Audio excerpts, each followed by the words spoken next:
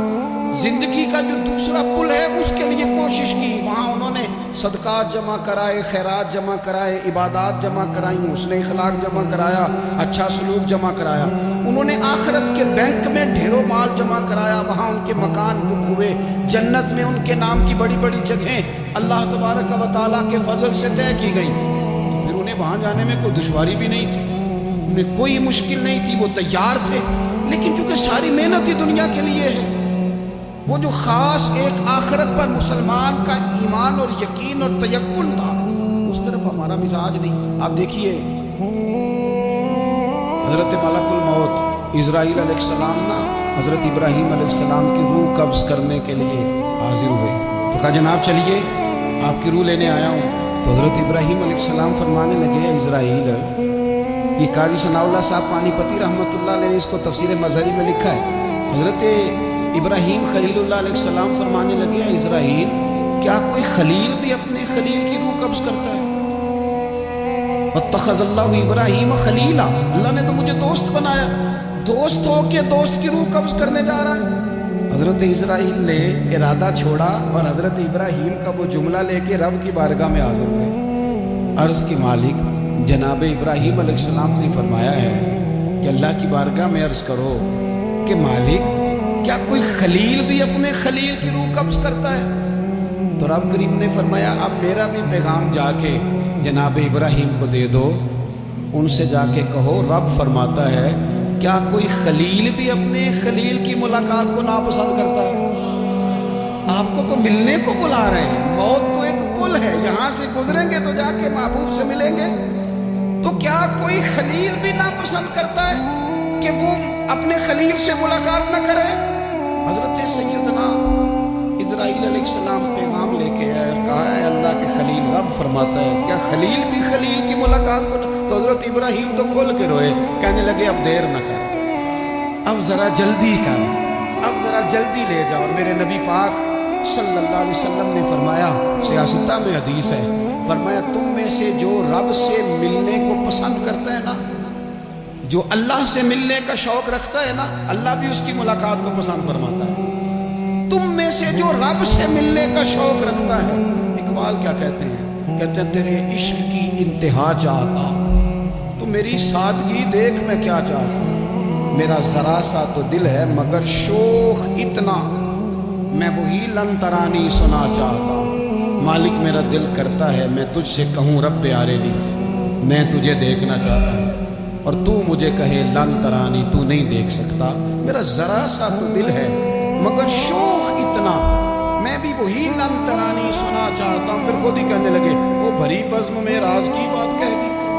میں بڑا بے ادب ہوں سدا چاہتا ہوں، یہ تو سب کو بتانے والی بات ہی نہیں تھی جو میں نے بتا دی، بھری بزم میں راز کی بات کہہ، بڑا بے ادب ہوں سدا چاہتا ہوں۔ نبی کریم علیہ السلام نے فرمایا تم میں سے جو رب کی ملاقات کا شوق رکھتا ہے نا، اللہ بھی اس کی ملاقات کو پسند فرماتا ہے، اور فرمایا تم میں سے جس کا رب سے ملنے کا شوق نہیں نا، اللہ بھی اس کی ملاقات کو پسند نہیں فرماتا۔ یہ سیاستہ میں حدیث ہے، ایک دفعہ غور کر نہ لے، فلاں سے ملنے کو بھی جی چاہتا ہے، فلاں علاقہ دیکھنے کو بھی جی چاہتا ہے، فلاں کی ملاقات کو بھی جی چاہتا ہے، کبھی اس کو ملنے کو بھی جی چاہتا ہے جس نے بنایا ہے سارا کچھ، کبھی اس کی صحابہ تو تڑپ کے حضور کی بارگاہ میں آئے تھے نا، وَإِذَا سَأَلَكَ عِبَادِي عَنِّي فَإِنِّي قَرِيبٌ، تڑپ کے کہا تھا یا رسول اللہ صلی اللہ علیہ وسلم سالوں بیت گئے، سجدے کرتے، عبادت کرتے، روزہ رکھتے، حج کرتے، زکوٰۃ دیتے، اب دل کرتا ہے کبھی وہ ملے، کبھی اسے دیکھے، کبھی یہ حقیقت منتظر نظر آنا لباس مجاز میں، لاکھوں سجدے تڑپ رہے ہیں میری جبین نیاز میں، دل کرتا ہے ملنے کو۔ جب صحابہ نے آ کے حضور کی بارگاہ میں یہ عرض کی نا یا رسول اللہ رب سے ملنے کو جی چاہتا ہے، تو اللہ نے فرمایا وَإِذَا سَأَلَكَ عِبَادِي عَنِّي فَإِنِّي قَرِيبٌ، اے محبوب جب میرے بندے آپ کے پاس آ کے میرے بارے میں سوال کریں تو ان سے فرما دو میں تو ان کے قریب ہی ہوں، جب بھی دعا مانگیں گے میں ان کی دعاؤں کو قبول فرماؤں گا، میں قریب ہوں۔ اپنے دل کے اندر شوق ہو، اللہ رسول کی طرف بڑھنے کا شوق ہو، مسلمان موت سے نہیں ڈرتا، لیکن صحیح بخاری اور صحیح مسلم میں حدیث ہے، نبی پاک علیہ الصلوۃ والسلام نے فرمایا آج ایک مسلمان 1000 کافر کو آگے لگا لیتا ہے اور کافر بھاگ جاتا ہے، ایک وقت آئے گا ایک کافر ہوگا اور 1000 مسلمان کو بھگا ڈالے گا۔ یا رسول اللہ کیوں؟ ہمارے پاس اسلحہ نہیں ہوگا، ہمیں لڑنے کا سلیقہ نہیں آئے گا۔ نبی پاک علیہ السلام نے فرمایا یہ مسئلہ نہیں، تمہیں وہن ہو جائے گا، وہن۔ یا رسول اللہ یہ وہن کیا ہوتا ہے؟ حضور نے فرمایا تمہیں نا زندگی سے پیار ہو جائے گا، تمہیں مرنا برا لگے گا، کراہت آئے گی مرنے سے، تم مرنا نہیں چاہو گے۔ تو جب کسی کو زندگی سے پیار ہو جائے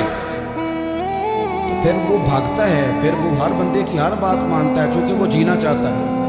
اور کچھ لوگ ایسے ہوتے ہیں، وہ جب بدر میں مسلمان پہنچے نا تو جاسوس بھیجا ابو جہل نے، کہا جاؤ پتہ کر کے آؤ لوگ کتنے ہیں اور ان میں جوان کتنے ہیں، بوڑھے کتنے ہیں اور اسلحہ کتنا ہے۔ جاسوسی اس دور میں بڑی آسان تھی، کوئی مخصوص وردی تو فوجیوں کی ہوتی نہیں تھی۔ تو وہ شخص آ گیا، مسلمانوں کو دیکھ کر واپس گیا، تو جا کے اس نے بدر کے دن ابو جہل سے کہا کہ وہ 313 ہیں اور ان میں بچے بھی ہیں، بوڑھے بھی ہیں اور اسلحہ بھی زیادہ نہیں، اور گھوڑے اور اونٹ اور سواریاں بھی تھوڑی ہیں۔ تو ابو جہل بڑا ہنسا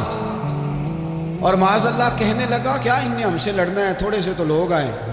اس طرح کرو صبح نا انہیں پشتوں پہ باندھ کے نا گھوڑوں کی تو مکے لے چلتے ہیں، وہاں جا کے دیکھیں گے ان کے ساتھ کیا کرنا ہے۔ تو وہ جاسوس کہنے لگا پوری بات تو سن لے۔ اس نے کہا پوری بات کیا ہے؟ کہنے لگا آئے 313 ہیں پر گھر واپس جانے کا کسی کا بھی ارادہ نہیں، وہ کشتیاں جلا کے آئے ہیں، میں رات وہاں گزار کے آیا ہوں، میں نے بوڑھوں کو بھی شہادت مانگتے دیکھا ہے، میں نے بچوں کو بھی شہادت مانگتے دیکھا ہے، میں نے ایک ایک کے سینے میں مر مٹنے کا جذبہ دیکھا ہے، وہ جینے کی امنگ لے کے نہیں آئے، ہتھیلی پہ رکھ کے ہیں جان، اور ایک ایک شخص شہید ہو کے جانا چاہتا ہے، اور وہ ایک دوسرے کے پیچھے چھپیں گے نہیں۔ یہ جو موت ہے نا، موت یہ تو ایک پل ہے، اس سے گزریں گے، اللہ رسول کے حضور جائیں گے، جنت کی نعمتیں، خدا کی تیار کی ہوئی رحمتیں مسلمان کا آگے بڑھ کے استقبال کریں گے۔ حضرت عمار بن یاسر رضی اللہ تعالیٰ عنہ کو زخم لگ رہا ہے میدان جہاد میں، اور تیز زخم لگ رہا ہے، سخت تکلیف میں۔ تو ایک شخص نے آ کے پوچھا کیا حال ہے؟ تو آپ فرمانے لگے حال کیا ہونا ہے، تھوڑا سا ٹائم رہ گیا ہے۔ تو بندہ پریشان ہو گیا، اس نے کہا کس بات میں؟ فرمانے لگے تھوڑا سا ٹائم رہ گیا، بس میں نبی پاک سے ملنے والا ہوں اور حضور کے صحابہ سے ملنے والا ہوں۔ حضرت عمار بن یاسر رضی اللہ تعالیٰ کہنے لگے تھوڑا سا ٹائم رہ گیا، تھوڑا سا مرنا مرنا ہر کوئی آکھے تے میں بھی آکھاں مرنا، جس مرنے کی خوشبو نہ آوے وہ مرنا کی مرنا، جس مرنے وچ سونا راضی اس مرنے تو کی ڈرنا۔ ایک گل رکھنا یاد کہ میرا جس دن ہوئے مرنا، سب کچھ کرنا، سب کچھ کر کے میرا منہ روزے ول کرنا، شاید میرا آقا آوے میں دیدار حضور دا کرنا۔ فرمایا کہ وہ تو بالکل قریب آ گیا ٹائم۔ حضرت سیدنا بلال حبشی رضی اللہ تعالیٰ عنہ آخری وقت ہے، لوگ بڑا اس کا منظر جب بیان کرتے ہیں تو خوفناک بیان کرتے ہیں، اس طرح کا لہجہ اختیار کرتے ہیں کہ بات سن کے بندہ کانپ جائے۔ سیدنا بلال حبشی رضی اللہ تعالیٰ عنہ بالکل آخری وقت ہے، جانے کا ٹائم۔ حضرت بلال کی اہلیہ قریب بیٹھی ہیں تو کہنے لگی بڑے غم کا موقع آ گیا، غموں کی رات شروع ہو گئی، حالات میرے لیے مشکل آ گئے۔ آپ نے فرمایا کیا ہوا؟ کہنے لگی آپ جا رہے ہیں؟ تو حضرت بلال کہنے لگے یہ غم کا موقع نہیں، یہ تو خوشی کا موقع ہے، میں جاؤں گا تو حضور سے ملوں گا نا، جاؤں گا تو نبی پاک سے ملاقات ہوگی، یہ تو میرا ملاقات کا وقت آیا۔ تو اپنی زندگی کے اندر انسان کچھ اپنی آخرت کے لیے کرے، کچھ زاد راہ جمع کرے، کچھ وہ تیاری کرے، کچھ اس کے پاس ایسے اعمال ہوں جس کی بنیاد پر اس کا رب رسول کی بارگاہ میں حاضری کو جی چاہے۔